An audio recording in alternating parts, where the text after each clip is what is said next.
Hello, welcome back. In this lecture, I want to talk about local and global variables. This is really the concept of function scope, or in general, program scope. It has to do with when you can use variables and when you cannot use them. We know what functions are, so now I want to talk about local variables. Local variables really have to do with more than just functions, though. Local variables have to do with anything that has a block of code. So variables defined inside of a function are known as automatic local variables. So in that function body, in between those starting and ending brackets, if you declare a variable, that variable is a local variable. It will automatically be created each time the function is called. Also, any values in the access to that variable is only local to the function. You can't access that variable outside of that function.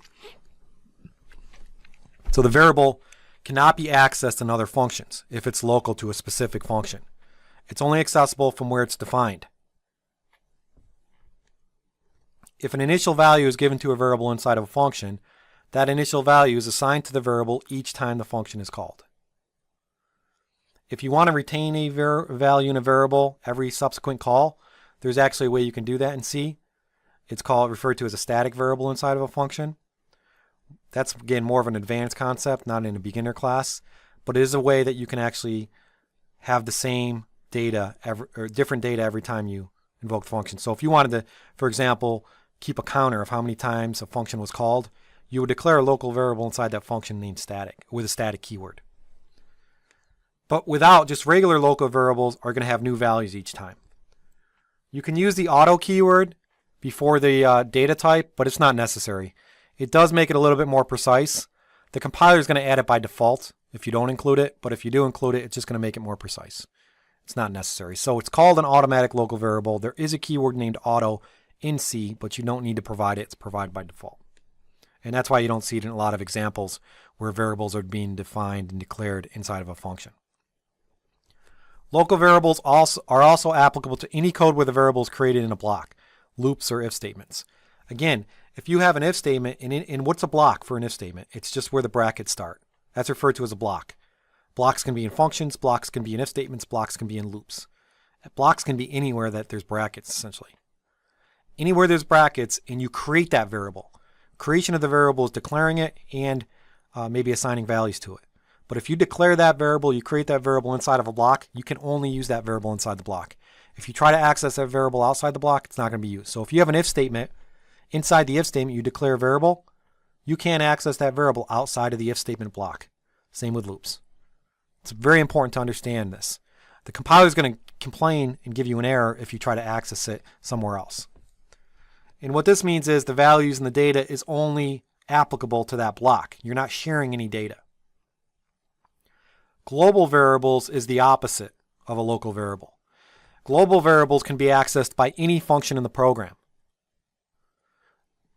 The way that you create a global variable is you just put it at the top outside any function. So global variables are declared outside of the function and they do not belong to any function. And remember, the main keyword, the main is a function. So any variables defined in the main function are only accessible in the main function. So the variables in the main function are not accessible in any other functions.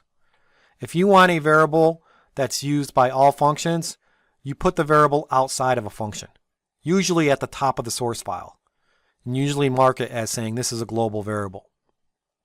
The global variable is alive for the entirety of the program. From when the program starts to when it stops, that global variable is going to be located in memory. Any function in the program can change the value of that global variable. Because they have access to it, they can modify it. Right? And so you should start thinking about, well, wow, that seems kind of dangerous. Because now you have code that can access the same data anywhere. But we'll get to that. If there is a local variable declared in a function with the same name as a global variable, then that function will use the local variable. It will mask the global variable. So if you have a global variable named x and you have a local variable named x inside of a function, the local variable is going to take precedence. It's not going to modify the global variable's data. If you assign to that variable, it's only going to modify the local variable. So the global variable is not accessible when you have the same name. And it will actually not be accessed within that local function. So don't use the same names basically because it's just going to be confusing. for people that have programmed a lot and advanced programmers, they'll immediately notice this.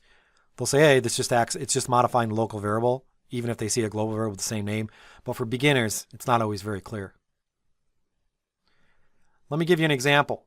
Here in this example, we're creating a global variable at the very top before the main function. And the way you want to organize your program, usually you have your include statements at the top, after some comments maybe, and then you may have some defined constants, and then you would have your global variables. Global variables look just like normal variables. It's just where they're actually declared. If they're declared outside of a function, then they're global. So in this example, we have a global variable called myGlobal. We're initializing it to 0. We can also initialize these global variables anywhere. We can initialize them when we declare them, or we can initialize them in any function. It's an integer. We also have two functions, the main function and a function called myFunction. Inside there, we have local variables, which are only accessible inside those functions. In the main function, we have a myLocalMain. You can only access myLocalMain inside the main function. But because myGlobal is a variable that's global, you can also access that in the main function. So the main can access two variables, the local and the global. And myFunction has a local variable named x because it's declared inside the brackets of the function body. And we can actually access the global variable, which is myGlobal. We can also access x, but we cannot access myLocalMain, I should say.